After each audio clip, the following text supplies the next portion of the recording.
So this is my second attempt. I already tried to record this video before, but it didn't go very well, to say the least. So I'll pretend that didn't happen. We can just ignore it. So there's a little author's note. This is chapter 3, yeah, finally. So there's a little author's note at the start of this chapter. It says, the world of Earthbound is home to many oddities due to Gygas's influence. The last chapter had Lucario sense said influence cover the entire land. So, what if that influence had other effects? Also, it's about time for Ness to make an appearance. I encourage all fans of the occult to read on, enjoy, and review. Why the occult? I guess we'll have to find out. Disclaimer, the author does not own any characters other than the main duo. Great. Chapter 3, Odder Oddness. Brick Road. The group rushed inside the cave, not knowing what Lucario had sensed earlier. Once having entered, they weren't expecting the cave to have some sort of special features. Huh. Jeff fixed his glasses, staring at the rows of boulders in front of them. This can't be good, can it?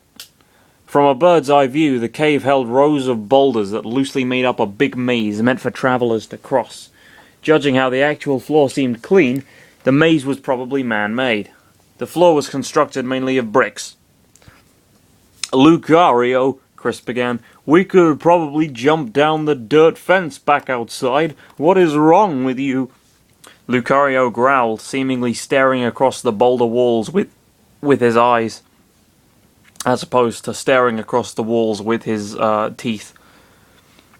There are malevolent auras in here, and they're not like the others I've sensed, he said. Jeff started to... Jeff started to look skeptical. If it's not related to the aura you said was covering the entire land, then why come here? He asked.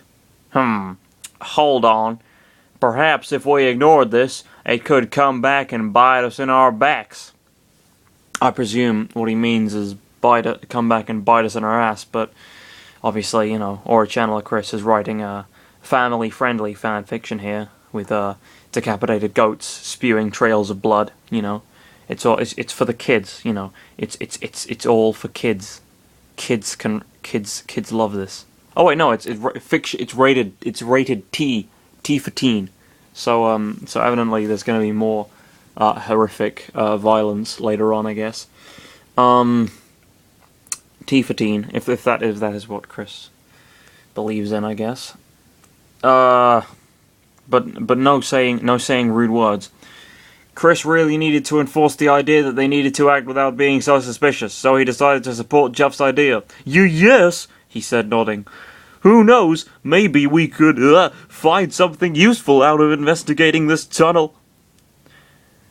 All the more reason to explore, I suppose, Jeff said, but let's not waste a lot of time. I fear what might happen to Ness and Paula if we were to be late. The teen stepped forward and looked around. Oh, great, this is some sort of maze, he said. I presume by the teen, or Channel Chris means regular Chris. But, I don't know. Maybe Jeff said that. Who cares? Lucario, growling, walked to a boulder taller than he was and suddenly used Force Palm on it, completely obliterating it into pebbles. The other three stepped back at the sudden move. That's one way to cross, Jeff I've got a sore throat, sorry. Jeff muttered, sweat dropping. Really clammy. Feeling worried about his Pokemon's serious state, Chris walked to him. Lucario, could you keep your rage in check? He asked. Lucario wasn't turning to face him. You're kind of scaring me. Gasping a bit, Lucario turned to Chris, looking guilty. I'm sorry, he said. That's how the way I am. That line really hits hard, deep down. That's how the way I am. His right up there with, if you prick us, do we not bleed? That's how the way I am, Chris. That's how the way I am. His trainer smiled and hugged him by the side. I'm really sorry. I'm being really critical of Aura Channeler Chris this part. I mean, I kind of feel like a bit of an asshole. I feel like I've been taking the piss out of him too much. I mean, he's not very good at writing stories, but at the end of the day, he means well. I feel like I'm being too harsh. Where was okay. His trainer smiled and hugged him by the side for a bit. You're just acting like this to keep me safe, aren't you? Chris asked. Lucario put up a happy expression. Yes, this is all for you, so nobody hurts you under my watch, he said. Inside his mind, Chris looked suspicious. I wonder how much of that is even true. Juff cleared his throat to get their attention. I'm sorry to be demolishing this touching moment between you two. The duo slightly blushed and looked away. But we must proceed through this tunnel. Right, Chris said. He turned around just to find a newcomer waltzing into their view. The fact Chris gasped to himself made it a bit obvious that said newcomer wasn't a good one. In front of them, a Primid stood, staring with its red eyes at the group of four.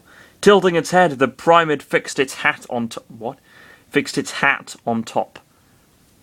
And what would that be? Juff asked. He saw the bubble monkey shaking a bit at the sight of the purple man. Seeing Lucario grunt made the point even more obvious. A monster? Yes, Lucario said. The Primid fixed its gaze onto Chris and suddenly rushed at him with a fist ready to be tossed in his face.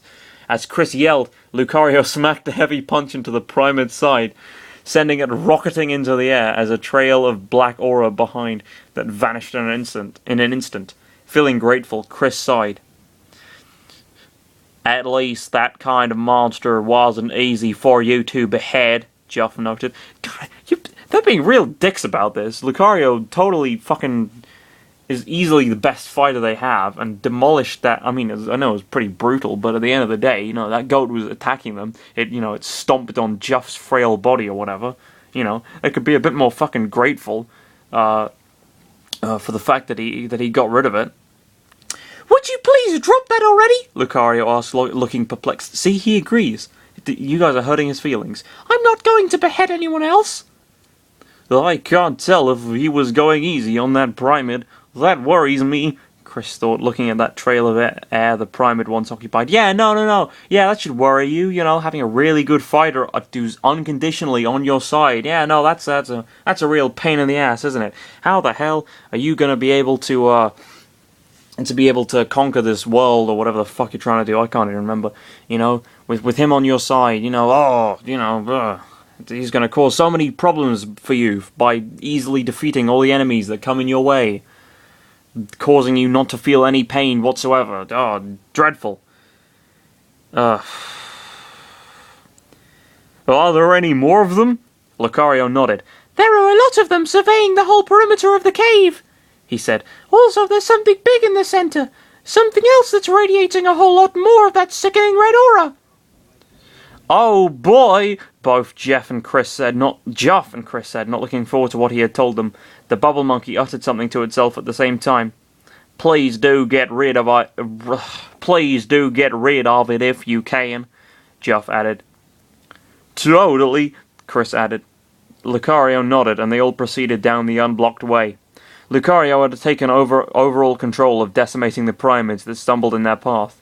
From afar, wild explosions of aura and flying enemies could be seen very easily. Boulders were heard shattering into small rocks. Roars of fury echoed through the brick road. Other than Lucario, the other three were just walking behind him. Whatever.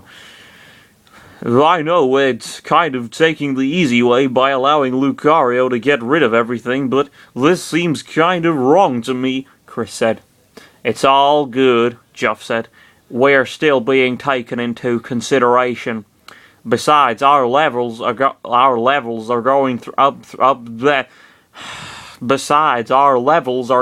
up the roof, even if we don't raise a finger in battle, further increasing our own personal performances should we find ourselves in a bind. Okay, the teen said before digesting what Jeff had said. Wait, levels? Nothing. Please don't pay me much attention, Juff muttered, hearing another aura sphere going off right in front of the powerful Pokemon. Let's just calmly continue.